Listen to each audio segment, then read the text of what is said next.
नमस्कार मंडळी, शोभत स्वाद मराठीमध्ये आपले खूप खूप स्वागत आहे. तर मंडळी, उन्हाळा कडक आणि आंब्याचा सीझन हे दोन्ही एकत्र असल्यामुळे आपल्याला असं एकदम थंडगार खाण्याची इच्छा होते.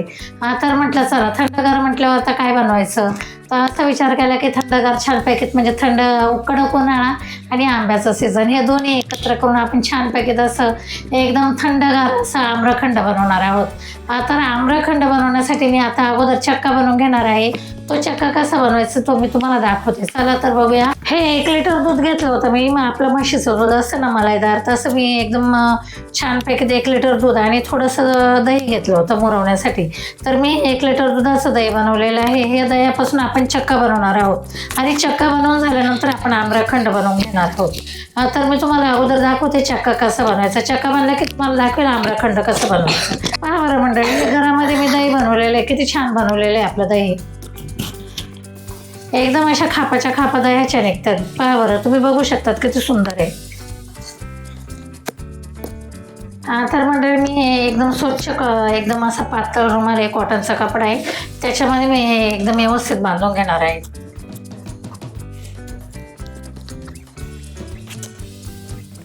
आपण हे दही छानपैकी असं रुमालामध्ये म्हणजे सुतीच्या कपड्यामध्ये असं बांधून घेतलेलं आहे आणि त्याच्यावर असं थोडंसं म्हणजे चांगलं जसं वजनदार वस्तू ठेवायची. जे पाणी आहे ना ते सर्व निसरून गेलं पाहिजे आपल्या या दह्यामधलं. आणि मग आता हे कमीत कमी मी 2 ते 3 तास ठेवणार आहे. नंतर दाखवते मी तुम्हाला. आम्रखंडासाठी लागणारे आपले साहित्य हे मी साखर वाटून घेतलेले मिक्सरमध्ये. हे ड्रायफ्रुट्स घेतलेले आहे, केसर टाकून दूध घेतले आणि आंब्याचा पल काढलेला आहे, वेलची आहे. तर आपण अगोदर चक्का बनवून घेणार आहोत. तर मी दुपारी तुम्हाला 2 तासापूर्वी दाखवलं होतं की मी जड वस्तू ठेवलेली, घरामध्ये दही बनवलं आणि ते रुमालात बांधून ठेवलं होतं. तर आता आपण बघूया आपला चक्का कसा झाला आहे ते. तर आपला चक्का कसा झाला आहे ते बघूया आपण. कारण मी चाळणीवर जे रुमालामध्ये बांधून ठेवलं होतं, आता त्याच्या खाली तुम्ही बघू शकतात किती पाणी निघालेलं आहे. इतकं पाणी निघालं म्हटल्यावर आपला चक्का किती घट्ट झाला, पातळ झाला असता. आता हे पाणी ओतून देणार आहे आणि तुम्हाला दाखवणार आहे आपला चक्का कसा झाला. तर आपण बघूया. आम्रखंड बनवणं इतकं सोपं आहे ना, तुम्हाला सांगते. म्हणजे खूपच सोपा पदार्थ आहे हा. पण आपल्याला बनवायच्या अगोदर असं वाटतं का खरोखर खूपच अवघड आहे. तुम्ही बघू शकतात किती छान झालेलं आहे आपलं. हे पहा, आता मी याच्यामध्ये वाटीमध्ये काढते आणि तुम्हाला दाखवते आपला चक्का किती छान झालेला आहे. एकदम व्यवस्थित झालेलं आहे. पण आपलं जे आपण व्यवस्थित करणार आहोत त्याच्यामध्ये अगोदर आपल्याला एकदम छानपैकी असं बारीक करून घ्यायचं आहे. तर तुम्हाला मी दाखवते, तुम्ही बघू शकतात एकदम घट्ट असा चक्का झालेला आहे आपल्याला. कारण आपल्याला आम्रखंड बनवण्यासाठी चक्का घट्टच पाहिजे. तर मी आता त्या रुमालाला थोडंसं चिकटलेलं आहे, तो मी काढून घेते. तर तुम्ही बघू शकता आपल्याला हे असं एकदम छानपैकी असं करून घ्यायचं. एकदम असं म्हणजे आपण एक जीव कसा एक प्रकारचा करतो त्याप्रमाणे चमच्याने असं छानपैकी फेटाळून घ्यायचं आहे. बघा, हे अशा पद्धतीने मी छान फेटाळून घेणार आहे. बघा आपला हा चक्का म्हणजे एकदम असं मऊसूत झाला पाहिजे. अशा पद्धतीने आपण छान फेटाळून घेऊया. जास्तीत जास्त 3 ते 5 मिनटापर्यंत असं फेटाळून घेतलं ना खूप छान होतो. हे आपल्या याच्या चक्क्यामध्ये गठुळे राहणार नाही, काही नाही, एकदम सुंदर होणार. आता मी जी पिठी साखर वाटून घेतली होती मिक्सीमध्ये, ते तुम्हाला आता याच्यामध्ये मिक्स करून दाखवते. तर मी आंब्याचा पल काढून घेतलेला आहे, तो मिक्सरमध्ये मी थोडासा वाटून घेते. तर तुम्ही बघू शकता जो आपला आंब्याचा पल्प होता ना तो सुद्धा मी याच्यामध्ये टाकून घेते. आणि जी मी साखर हे साखर मी मिक्सीमध्ये वाटून घेतली होती, ती साखर सुद्धा मी मिक्स करते याच्यामध्ये.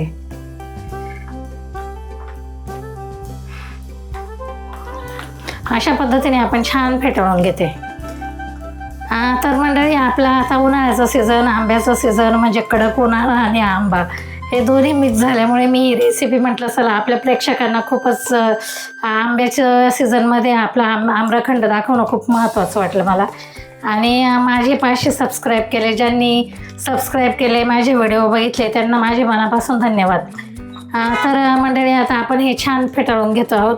कारण आपला चक्का आणि तुम्हाला सर्वात महत्त्वाचं सांगायचं राहिलं म्हणजे तुम्ही जर घरामध्ये चक्का बनवला नाही तर तुम्हाला आपल्या दूध डेअरीमध्ये सहजपणे मिळू शकतो. तो चक्का तुम्ही घरी आणून आम्रखंड बनवू शकता. तसं माझ्या पद्धतीने खूप सुंदर आहे बघा. आता आंब्याचा पलक वगैरे टाकला आपण आणि किती छान झालं बघा बरं. तुम्ही बघू शकतात अशा पद्धतीने आपल्याला चांगलं फक्त सर्वात महत्त्वाची टीप म्हणजे हे छानपैकी फेटाळून घेणं खूप महत्त्वाचं आहे बघा आपल्याला. अशा पद्धतीने मी फेटाळून घेते. हां, तर मंडळी मी व्हिडिओ बनवता तुम्हाला एक रिक्वेस्ट करते, कारण मी नवीन यूट्यूबर असल्यामुळे मला सबस्क्राईबची आणि तुमच्या म्हणजे प्रतिसाद तुमच्या मनापासून पाहिजे मला. खरोखर सांगते मी तुम्हाला, कारण नवीन यूट्यूबला एक लाईक आणि एक सबस्क्राईब किती महत्त्वाचं आहे. खरोखर खूपच इतकं महत्त्वाचं असतं. म्हणजे काही जरी अनमोल जी वस्तू अनमोल असते ती अनमोल आहे माझ्यासाठी. तर तुम्हाला मी सांगते, मला सबस्क्राईब आणि लाईक नक्की करा. तुम्हाला जर व्हिडिओ आवडल्यास नक्की लाईक करा, शेअर करा. मला असा ज्या पद्धतीने इथून मागे प्रतिसाद दिला त्याच पद्धतीने मला प्रतिसाद द्या. तर मंडळी हे बघा किती छान झालेलं आहे आपला. तर मी आता दूध आणि केसर टाकलेलं होतं थोडंसं, ते टाकून घेते मी याच्यामध्ये. म्हणजे एकदम छान आपलं असं व्यवस्थित लूप येईन याला बघा. आणि थोडीशी वेलची टाकून घेते. तुम्ही बघू शकता अर्धा चमचा वेलची टाकलेली आहे मी. आपला सुगंध खूप छान येतो याने.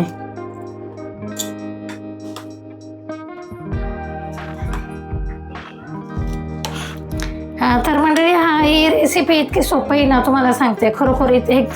तुम्ही माझ्या पद्धतीने नक्कीच करून बघा आणि जास्त वेळसुद्धा लागत नाही या रेसिपीला.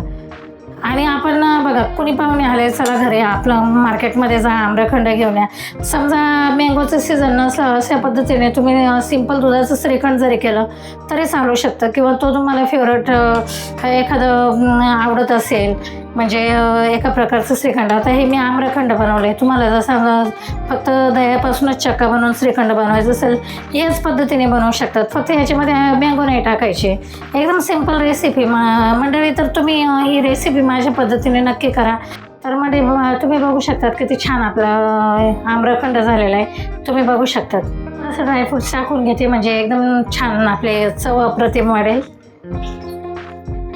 मी काजू बदाम टाकले, तुम्हाला पाहिजे तर दुसरे सुद्धा ड्रायफ्रूट्स टाकू शकता त्याच्यामध्ये.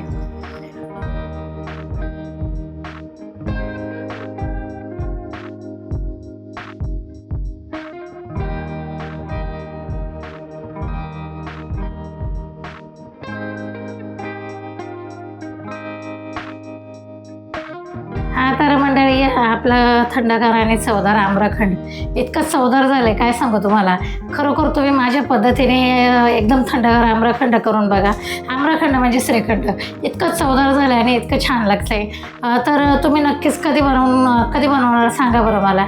आणि तुम्ही हे आम्रखंड बनवून बघा, मला कमेंट करून सांगा कसं झालं तुमचंसुद्धा. एकदम छान झालेलं आहे. आणि सर्वात महत्त्वाचं म्हणजे व्हिडिओ थोडा जरी आवडल्यास लाईक करा, शेअर करा, सबस्क्राईब नक्की करा. सबस्क्राईब करायला खरोखर तुम्ही विसरतात. माझ्यासाठी किती महत्त्वाचं आहे हे तुम्हाला मी सांगितलेलंच आहे, तरीसुद्धा तुम्ही नक्की सबस्क्राईब करा आणि माझ्या पद्धतीने ही रेसिपी करून बघा. तर बाय बाय, भेटूया आपण पुढील नवनवीन भागात.